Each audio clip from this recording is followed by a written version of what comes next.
Very surprised. When I first arrived there, there was a big landslide and a lot of people had died.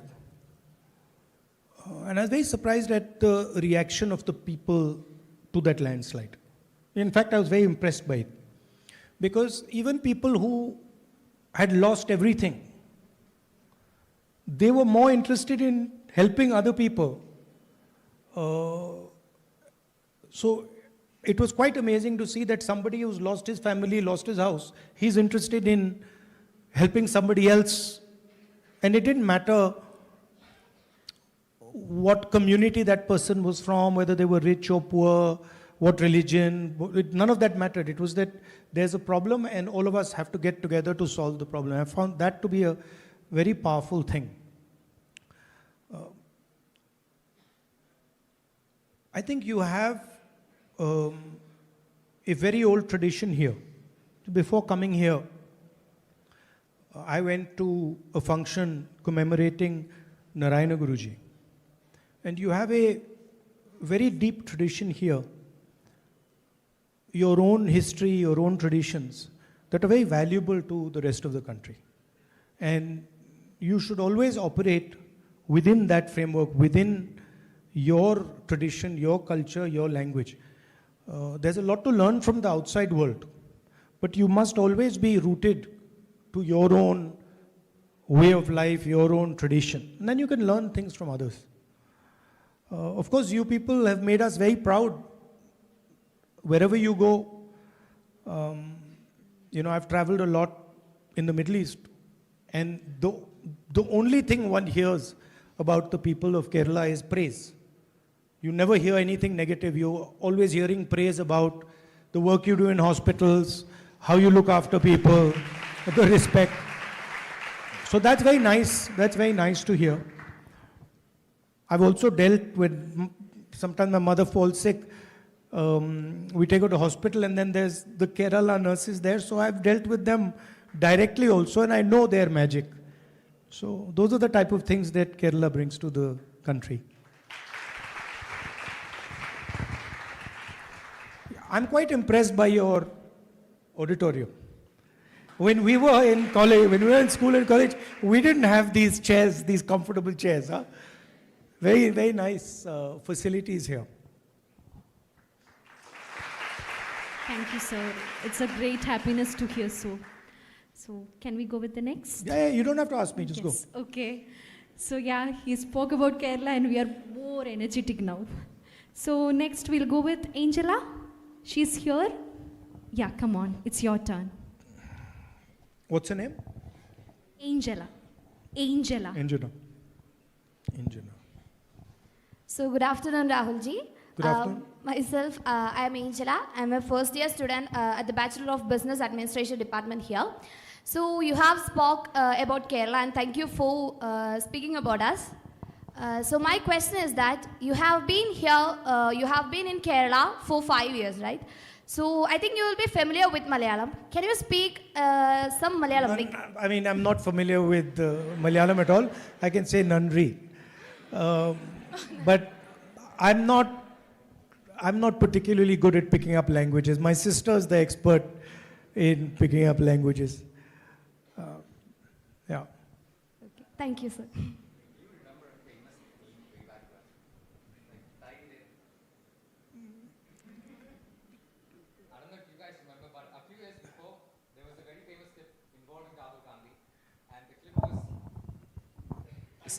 Taire.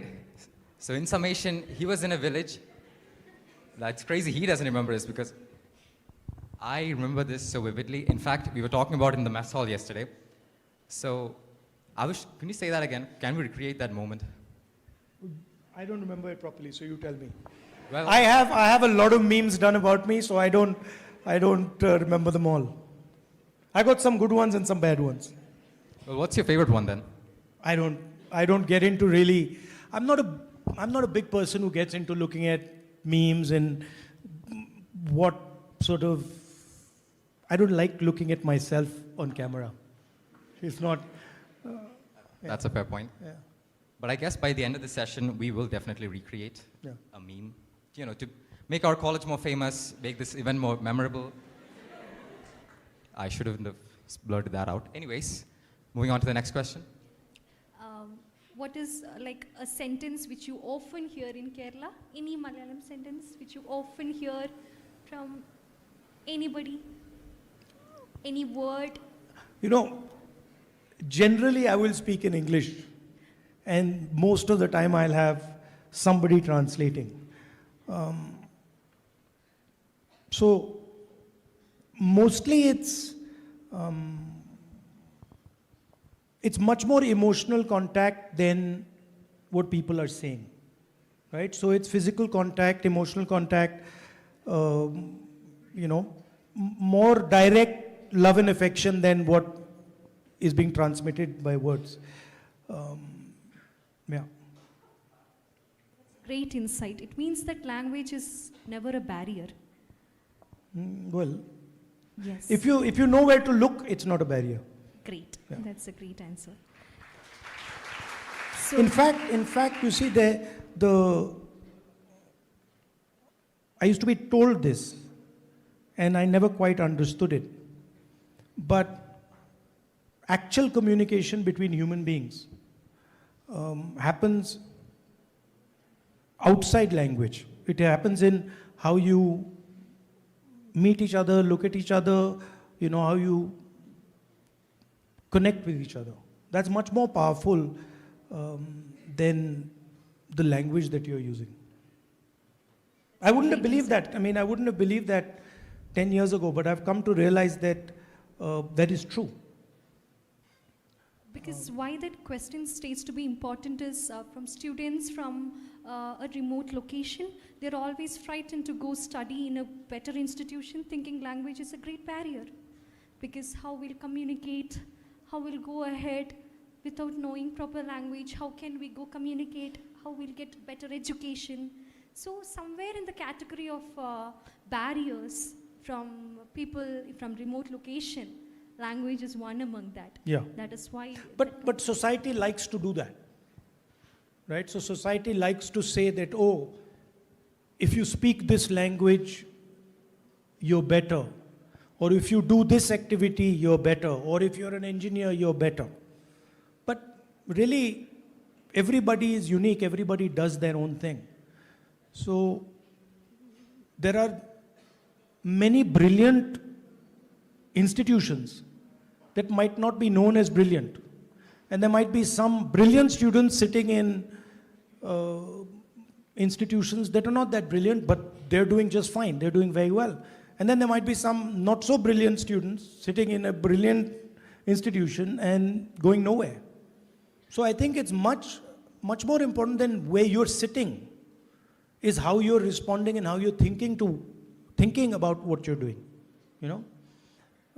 But yes, you don't want a country where people are uncomfortable because they can't speak a language, or because they are speaking a particular language, or because they believe in something and they don't believe in something else. You want a nation where everybody is comfortable, everybody can aspire, everybody can want to do whatever they want to do. She wants to do cutlery, she should be allowed to do cutlery.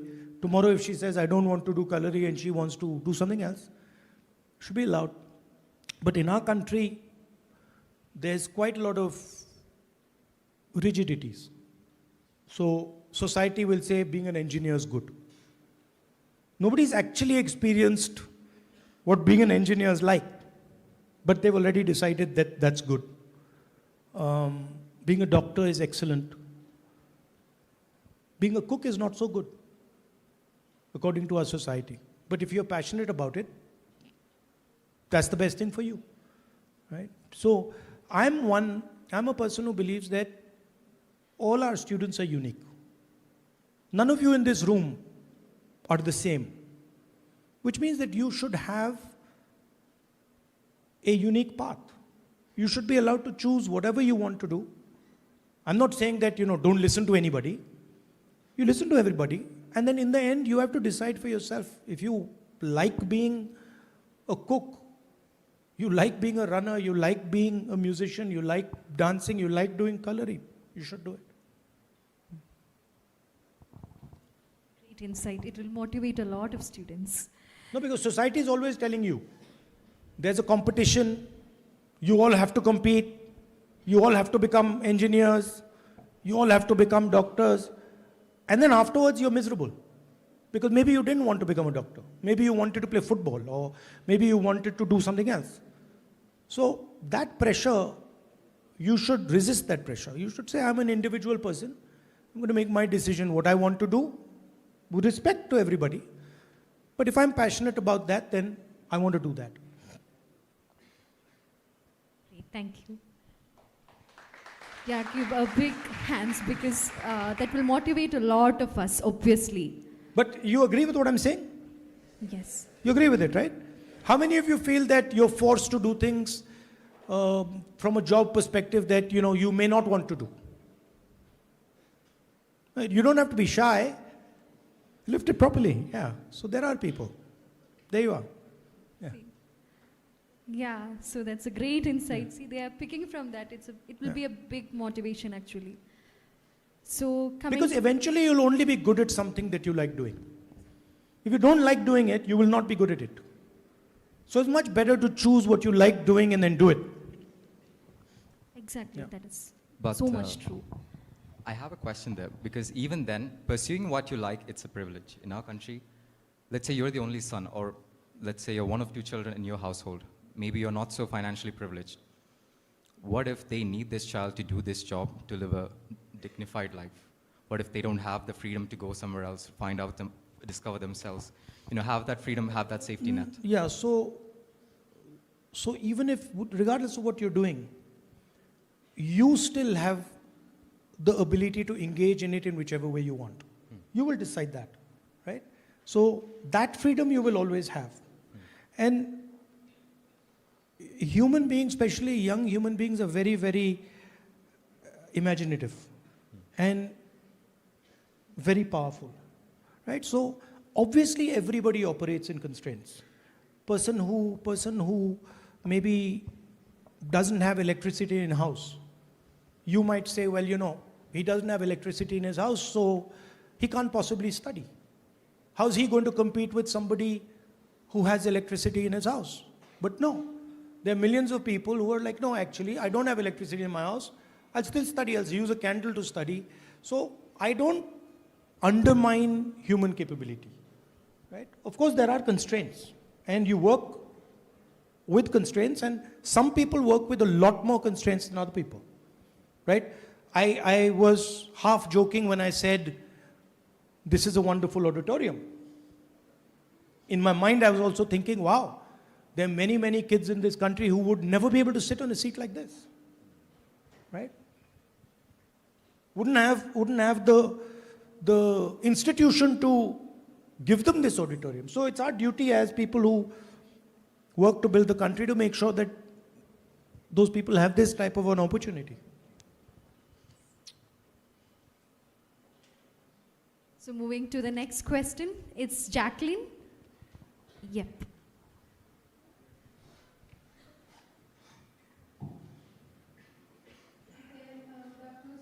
My name is Marian. I'm a PS English student. I'm very honored to just talk with you. So, Rahulji, the question I want to ask Rahulji is, what is one uncomfortable truth about Indian politics that every young people must be aware of before they get into public life? I guess something that children should know. Yeah. I mean, if you want to be a politician, it's an unpleasant job. It's not a pleasant job. If you want to do it seriously, and if you have certain value system, it's a very difficult job. So you should only do it if you're serious about it, and be ready that you're going to suffer quite a lot and get beaten up and pushed around. If you're doing it for the right reason. If you're doing it for the wrong reason, then it's easy. Then there's no problem. So that's the decision you have to make.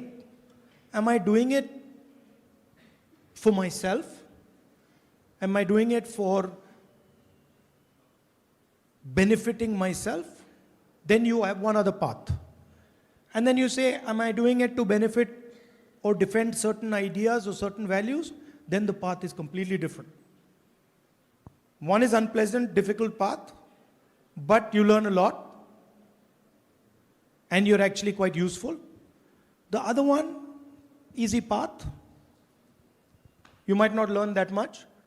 Maybe you'll have a big house, a lot of money. So these are two paths. So you have to make a decision which one. You cannot go on one and then suddenly go on the other. If you go on this one, then that one is blocked. If you go on that one, then this one is blocked. That's really the decision. Are you thinking of joining politics? I don't know what exactly I'm supposed to answer to that. You can say no or you can say yes. Balanced? Balanced. Okay. Thank you, sir. But in my experience, when I first joined politics, the general thing that people say, right, that in politics you cannot be honest. They say it. And I refuse to believe that. So I am testing the idea that honesty is possible in politics. For me, that's interesting. That how transparent can you be? How open can you be? How honest can you be? And where are the limitations? So that is for me very interesting, and that's what I like doing.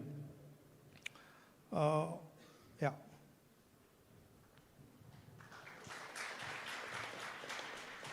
Because there are many young minds who really want to continue politics with their job, their further education and everything. So first we will look on to, okay, why do I want to become a politician? So first question for a youngster would be that. The answer would be the social service. But one point will put them down from going into the politics. And that is one thing. See, first you have to make the distinction between actively being a politician and being in politics. They're two different things. Right? So for example, the young lady who came and she did the Kalari demonstration. This was a political act. A very political act, correct? She's not a politician.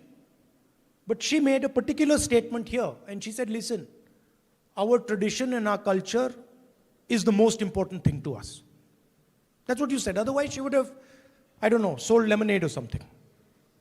Right? So she came and she said, this is my tradition, this is my culture, and this is what I'm going to do. The first thing that we are going to do in this function, that's a political act. So you don't have to be a politician to do political acts. Somebody is beating up a woman on the side of the road. You don't know her. You look away and you walk off. That's not a political act. You stop and you say, hey, what are you doing? That's a political act. Right? So, you don't even have to be a politician to do political action. There are many examples of it.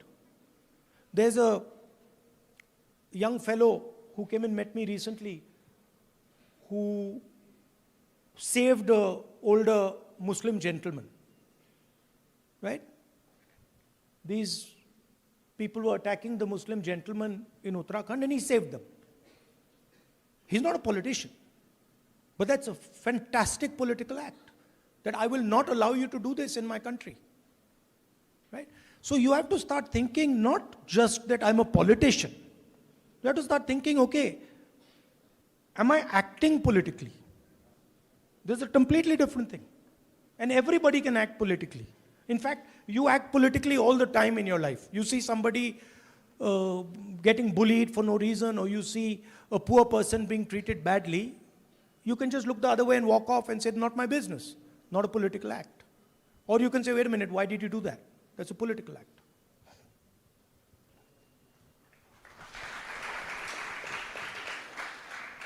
Moving to the next question, it's Nimisha. Yeah, Nimisha, it's your turn for putting forward your question. Hi Rahulji, my name is Nimisha Helen. I'm from Media Studies Department, first year student. Actually, I'm coming from Thiruvananthapuram. Today I'm talking to you a serious question. Recently, there is a growing concern that cinema and popular culture are sometimes used to construct a negative narratives about certain states. As seen in the debates around film likes, for example, Kerala Story, do you think cinema is increasingly being used as a political propaganda tool to shape public perception about a region or communities in India? Well, the good news is that Kerala Stories, the halls seem to be empty and nobody's really watching it. And it shows you that there are people, the majority of this country have an understanding of what's what, have an understanding of what Kerala is and Kerala's traditions and cultures. But you're absolutely correct. Movies, TV, media has been weaponized. And it is being used precisely for that purpose, to vilify people, to alienate people, to create division in society, so that certain people can benefit and other people are harmed. And I think India has actually become very much like that. You know, if a person wants to make a particular type of movie, wants to say something in the media, wants to defend certain ideas in the media, I face this all the time. He will be attacked and he will not be allowed to speak. Whereas certain other ideas, you can spread them, propagate them as much as you want, nothing will happen to you. So yes, this is extremely damaging for the country, and it is happening. It's happening a lot, and large amounts of money are being used to do this in India. Okay, thank you. Thank you, Rahulji. One question is, it's curious about you. What kind of books, movies, or hobbies do you enjoy the most? Books, movies and hobbies. Yes. I go through phases. I read quite a lot. And I read, I'll get interested in one subject. And then I'll read a lot around that subject. I'll try and understand that subject. And then I'll move on. So I read not an individual book, but I'll read a set of books. Suppose I get interested in, I don't know, military history. Then I will suddenly start reading a lot of books about war, military history, combat, etc., etc. So I do it like that. Movies, I don't watch much. Somehow these days I'm not interested that much in watching movies. I used to watch more earlier. And hobbies, I like playing chess. I do martial arts. I swim, I run, I do exercise. So I like to keep myself reasonably fit. What do you do? What hobbies do you do?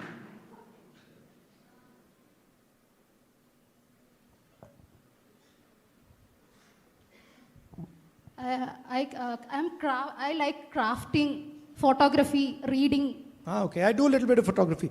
Actually, now that I thought about it, I think one of my hobbies is understanding people. Like I listen carefully. And I like to listen carefully to what they're saying, try to understand what exactly is disturbing them. So I listen now much more carefully and accurately than I used to listen. Earlier I was like, okay, this is what I think I'm going to tell you. Now I'm like, that's not so important. What is important is what are you trying to say? Why are you saying it like that? Like for example, you said, I'll ask you a serious question. Then I'm waiting for the non-serious question. So inside people's words, there's a lot of stuff that is hidden. So I like to look at that. That's really my job. My job is understanding and listening to people. Thank you. And I guess because we are on pop culture theme, I guess because we are talking about pop culture, movies, books, and etc., I'm sure the audience also wants to know, does Rahul Gandhi watch anime? K-drama, No, anything of that sort? I used to. You used to? I used to watch a little bit, but not lately. Can I ask which one? Akira. Yeah. A man of taste, ladies and gentlemen. I like Akira. Have you seen Akira? Yeah, it's an old anime. And what about video games? What about? Video games? You know, I have a group of friends and we play FIFA. I guess no one saw that coming. Rahul Yeah, we Gandhi play playing FIFA. We have a very competitive FIFA game. 2-on-2. Yeah. So what really interested you when you were a teenager, when you were our age? Okay, you're now an individual, you're, I guess, in your middle ages right now. So what were you interested in when you were young? I was just curious. I want to know why things are like this and not like that. And I would never take an answer at face value. So if I asked you something and you answered it and I wasn't happy, then I'd say, no. Tell me, explain why. So in school, I used to get into a lot of trouble. You know, the physics teacher would put a theorem up and I'd say, but why is that like that? And she'd like, no, you remember it. And I'm like, no, you tell me first, why is that like that? So I used to have that type of altercation. Then I was always into some sport or the other. So in school and college, I used to play football. Then I used to box. Then a lot of running and swimming, triathlon. So I was always doing something physical as well. Yeah. Does cooking ever excite you? Yeah, I know how to cook. I'm good at cooking. Well, I would say I'm good at it. My sister's better, but I'm reasonable. Okay.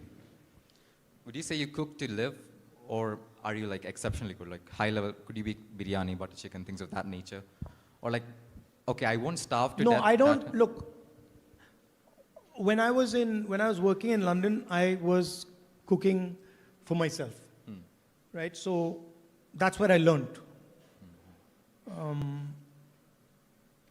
Select things I can do very well, but not such a broad list of things, right? So what I like, I can do, you know, and I can do it pretty well. Yeah, food habits, I'm more non-vegetarian than vegetarian. I mean, of course, you don't have to say that in Kerala. Yeah. And could you name one dish as your last meal? What would your last meal be? Last meal? Or favorite dish? No, I'm not, I mean, anything. Anything. It shouldn't be Karela, which I don't like, and it shouldn't be spinach, and it shouldn't be peas. Otherwise, you can give me anything I want. Okay. Yeah. Okay, so moving to the next. It is Gana Shyam. Yeah, it's your turn for putting forward your question. Hi, Rahulji. So my name is Gana Shyam. I'm from first year MCOM student. So I'm really happy to see you and speak with you. So I would like to ask, so we all know India is progressing rapidly in areas like AI, then digital innovation and space technology. But still, our education syllabus often remains outdated. So what reforms would you propose to regularly update our syllabus and align India's education system with emerging technologies and to meet the global standards? You know, right now, our education system, particularly our higher education system, and I don't mean you here, is under ideological attack. So a particular ideology is being imposed on the education system, and if you look at all our vice chancellors in our universities, large numbers of them are being made vice chancellors simply because they belong to the RSS and subscribe to a particular ideology. So there is a ideological pressure that is coming on the education system. And that's the first thing that has to be stopped, because an education system, especially in a country like India, must not be limited to one particular way of looking at things. And particularly, it shouldn't be limited to the RSS view, the divisive view that the RSS has. So that's the first thing I would say. The second thing is, actually India is not successful at AI. This is something you have to understand. There are two players in the AI game. The first is the United States, and the second is China. India, unfortunately, whether it is in robotics or in AI or in modern technology, is not really a major player. Certainly not when compared to the United States or the Chinese. And you could see in the AI summit itself, there was a Chinese robot masquerading as an Indian robot, right? Now, people who actually understand these things know them. If you want to be powerful at AI, you have to control your own data. That's the simple thing. The Americans are powerful at AI, are good at AI, because they have access to global data. When you send a WhatsApp, you guys use WhatsApp? Who do you think controls the data? Meta. India doesn't control the data. The United States controls the data, right? Pretty much any information that is moving on India's communication system, on our phones, is owned and controlled by the United States. That's not the case with China. China owns its own data. There's no WhatsApp in China. So if you want to actually become a serious player in AI, the first thing you have to do is you have to make sure that you have access and control of your data.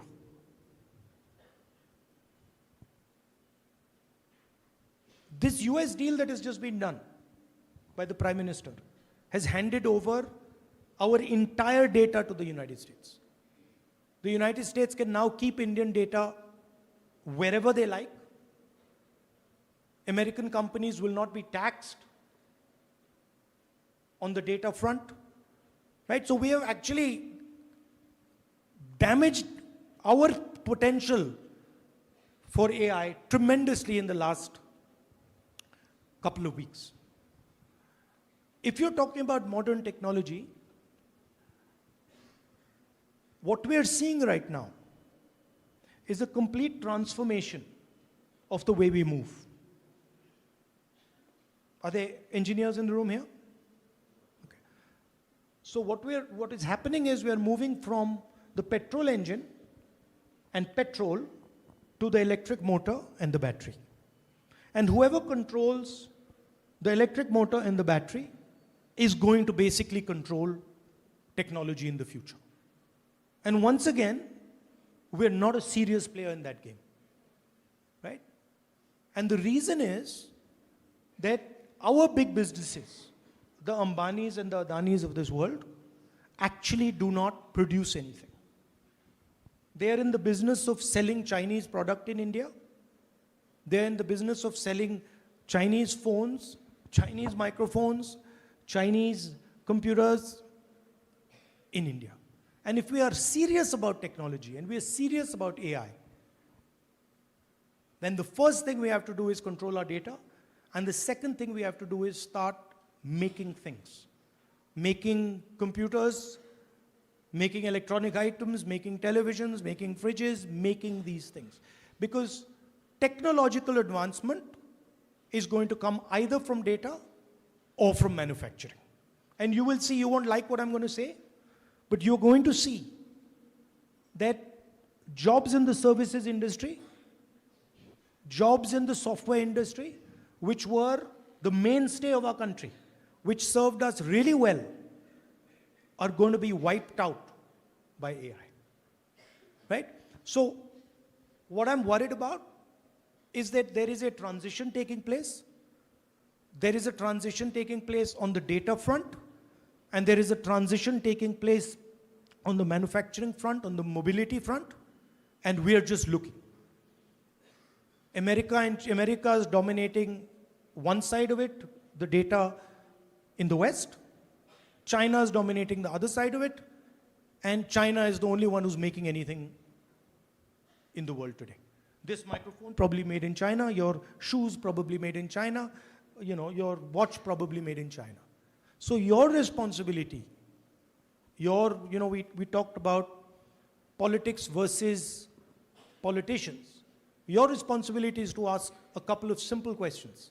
Number one, why are we not controlling our data? Why is our data not, it is the wealth of our people. Why is it not in our hands? Why is it being given away for free? Second, why are we not producing anything? Because if we don't produce anything, the vast majority of Indian children, youngsters cannot get jobs. Because jobs are going to come out of manufacturing. So these are the political questions that you should be asking. Why is it that we are allowing China to become the producer of the world? The factory of the world. Why are we not doing it? Number one. Number two, why is all our data, which is our wealth, wealth of the people of Kerala, wealth of the people of India, being handed out just for free to Meta, Facebook, WhatsApp, Google, and all these people? These are the two fundamental questions, political questions that you have to ask. And this is, if you answer this question, you can solve the riddle of why millions of young Keralites are being forced to leave this state and go and work in other parts of the world. If you don't solve these two, if we do not solve these two problems, then we're going to be stuck with nothing being made here, no jobs being created here, and our youngsters being forced to go outside this country. Thank you. Moving to the next question, it's Bobby Lal. Bobby, it's your turn. Yeah.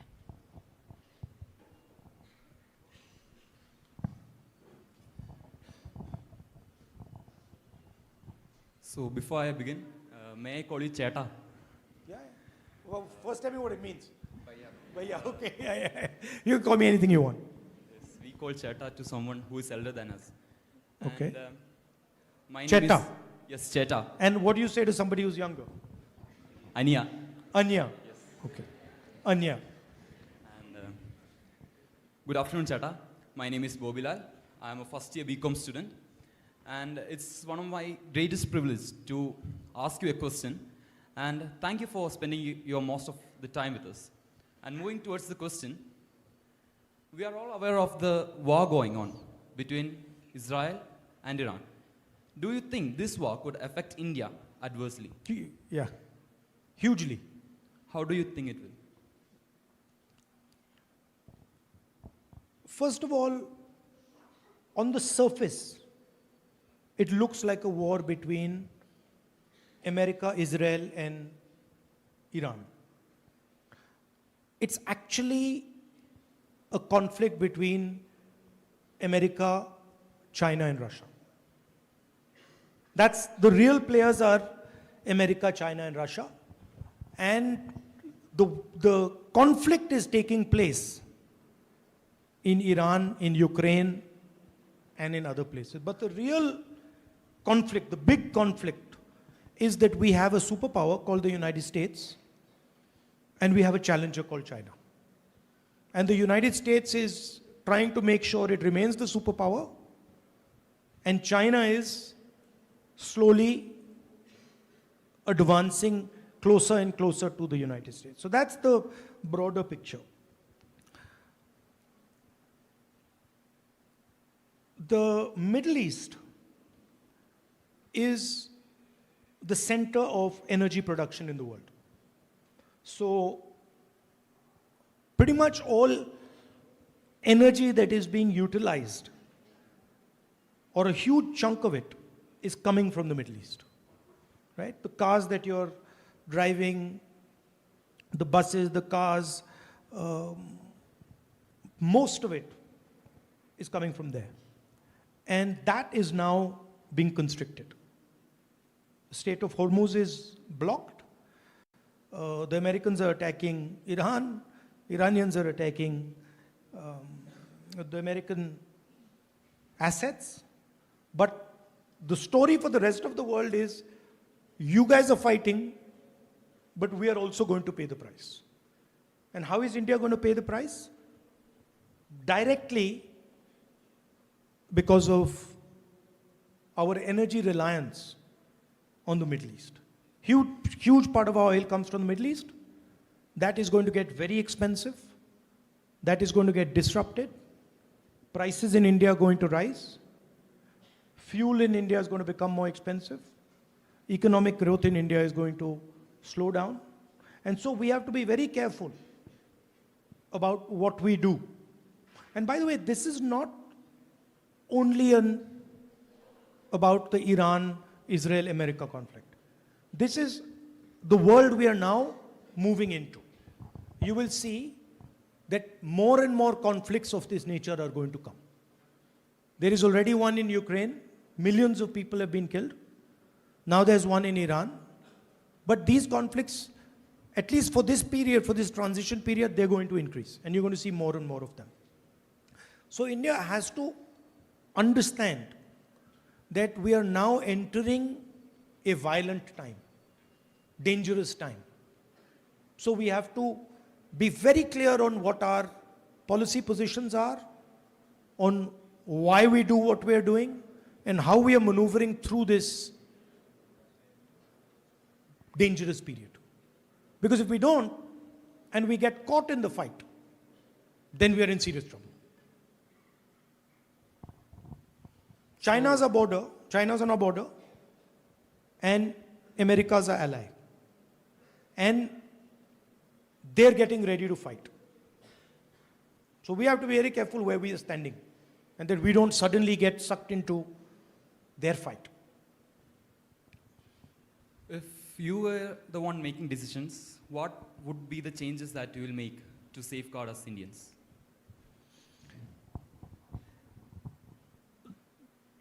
The single most important thing for any country is to know what its strength is. And because it's your strength that protects you, right? So India's strengths are very clear. India's strength is harmony and diversity. That means India's strength is that we bring people together, we create harmony, even though people are very different. Kerala is an excellent example of that. You are extremely diverse, but you are calm, collected, harmonious. So our biggest strength is keeping all our people together, united, comfortable, and protected. In the 21st century, something fantastic has happened, which never happened before. which is that any information, regardless of what it is, suddenly has value. You send a WhatsApp from here to there, it has value. Automatically. Right? Your medical history has value. We call that data. So for us, if we want to be a powerful country, we have to understand that we have the largest pool of data on the planet. The only comparable pool of data to us is China. We have 1.4 billion people, they have 1.4 billion people. Size is the same. Basic amount of data being created is similar. This is like our central resource. And this is what is going to protect us. So we have to make sure that it is secured and that our people benefit from it. Not American companies, not the United States. Please understand one more thing. That in the fight between China and America, what do you think is the single most important asset?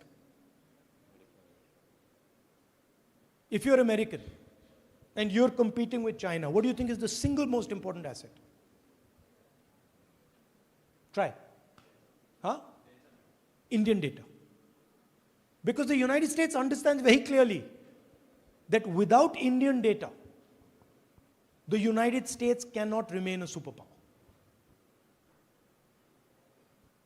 It is only the United States combined with Indian data that can compete with China. Without Indian data, America can never compete with China. This is something they realize, but we don't realize. Our political class doesn't realize. Our students don't realize. In fact, before I told you, I don't think you would think about it. That actually Indian data is like, oil in the 20th century. Countries that had oil in the 20th century, America, Russia, Saudi Arabia, they used that oil to develop. The same way, data is like oil. And we have the biggest pool, but we are just gifting it. We're just giving it away for free. So these to me are the two central things that we got to make sure.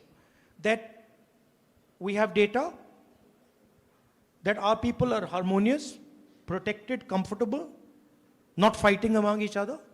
And then the third thing is, can we get into competing with China on production? Can we start to make these things, shoes, watches, this, in India, and can we make it competitively with China? If we do these three things, nobody's going to touch us. Nobody can touch us, nobody will be able to touch us. But if we give away our data, if we don't produce anything, and our people are fighting with each other, then we're in trouble. And my problem is that that's the path we're on. The path we're on is, our people are being made to fight. One religion is being made to fight another religion. One language is being made to fight another language. One caste is being made to fight another caste. We're not producing anything, and we're just handing over our biggest asset to the United States. So that's actually what my political fight is about.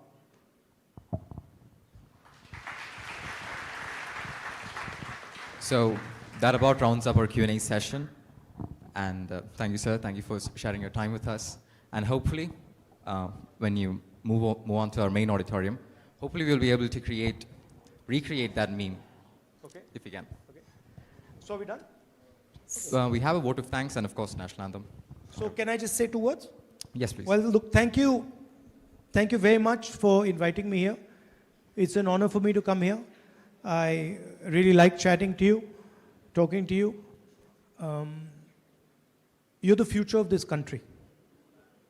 You don't quite understand it right now, but you're the people who are going to run this country. We are essentially going to hand this country over to your generation. That's your responsibility.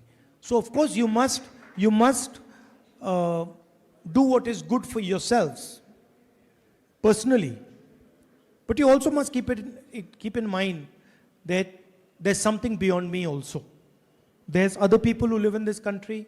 There's other ideas in this country. There are other traditions in this country. And be as open-minded as possible to other traditions, to other ideas. You can learn a lot from them, and they can learn a lot from you. Thank you very much. All the best.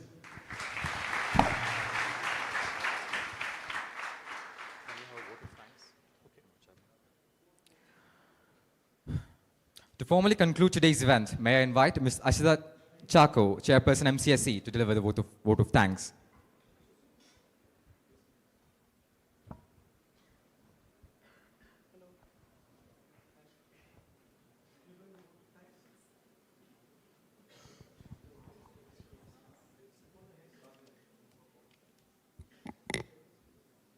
Good afternoon to everyone present here. It's my privilege to stand before you and propose the vote of thanks on this special occasion as we conclude a meaningful and engaging interactive session with one of the prominent leaders of our nation. Today's gathering has been a wonderful opportunity for students to listen, reflect, and interact directly with Sri Rahul Gandhi ji, a national leader known for his commitment to democratic values, youth empowerment, and inclusive development. The openness with which you engaged with the questions and thoughts of the students has made the session truly valuable for all of us. For many people across the country, your commitment to public life and your vision for the nation represent hope and aspiration. For today's youth, the dream of seeing you as the future Prime Minister of India reflects their belief in leadership that listens, understands, guides the nation forward. Thank you, sir, for being with us here today. I would also like to extend our heartfelt thanks to our respected Member of Parliament, Sri Dean Kuriakos, for being present here with us today and for his continued encouragement and support to the youth.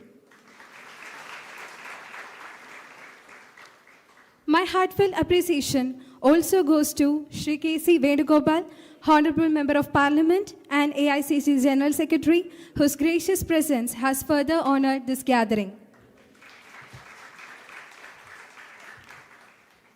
My sincere gratitude goes to our manager, Reverend Father Bobby Alex Manamplakil, Administrator Father Thomas Abraham, our Vice Principal Father Dr. Shaiju K.S. for their guidance, support and leadership in organizing this wonderful program. I would also like to mention two additional guests. That's Binu Shankar from our alumni batch and his wife, Shari Binu Shankar, who has coordinated the behind scenes of our program. Only because of them, this program happened here very successfully. And to thank all the dignitaries, faculty members, staff, security personnel, media, and everyone who worked behind the scenes to make this program smooth and successful. Finally, a special thanks to my dear fellow students, whose enthusiasm and thoughtful questions made this interactive session lively and meaningful. Once again, we express our deep gratitude to Sri Rahul Gandhi ji for taking the time to connect with us and for sharing this valuable moment with our institution. With sincere gratitude, I conclude the word of thanks. Thank you. Thank you, Ms. Ashita, for your warm words of gratitude. And up next, we were supposed to do a memento distribution ceremony, but before that, Rahul ji has agreed to recreate that famous meme. And okay, so this is the clip. Oh, and by the way, Tair, it's also the curd. The word Tair is also curd in Malayalam and curd in Tamil. So it's not natively specific, exclusive to us, but at the same sense, it's funny. So this is the original clip. Okay, so what do you want me to say? You want me to say tiring? Vengayam. Okay, tiring. So, what do you think? What do you want to, like, the word is Thai. You're the person who has to do it. You tell me what I have to do. Okay, I guess we can do a short skit. I'm making buttermilk. To make buttermilk, what do I do? No, I need curd. I need curd. So I'll ask, yo man, where's the curd? Yo, Tairi. So you have to say, Tairi Ibade. Tairi Ibade. Ibade. Tairi Ibade. No, say it again. So the idea is, we'll do a small skit. I'm making buttermilk, and I'll ask you, hey Rahul, where's the buttermilk? Okay. So you'll tell me, Tairi Ibade. Tairi. Ibade undu. Okay, go ahead. Okay. Yo Rahul, where's the buttermilk? Tairi Ibade. Was that accurate? That was that. Thank you. It was so interesting. And one small thing. We have the college administrator, Thomas Thomas Abraham. Abraham. So to present a momentum on behalf of the college as their token of love to Rahul Gandhi ji. Please, Father.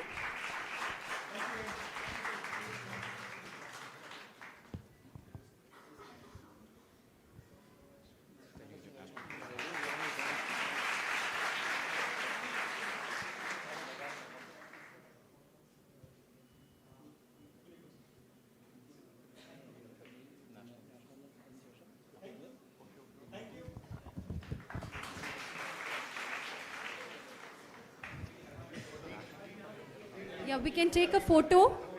We can take a photo with Rahul Gandhi ji. Yeah, I request the students who are seated in the back to just come forward and line up in the middle gap. You can see the middle gap there. Please line up there.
National മാറണ്ടേ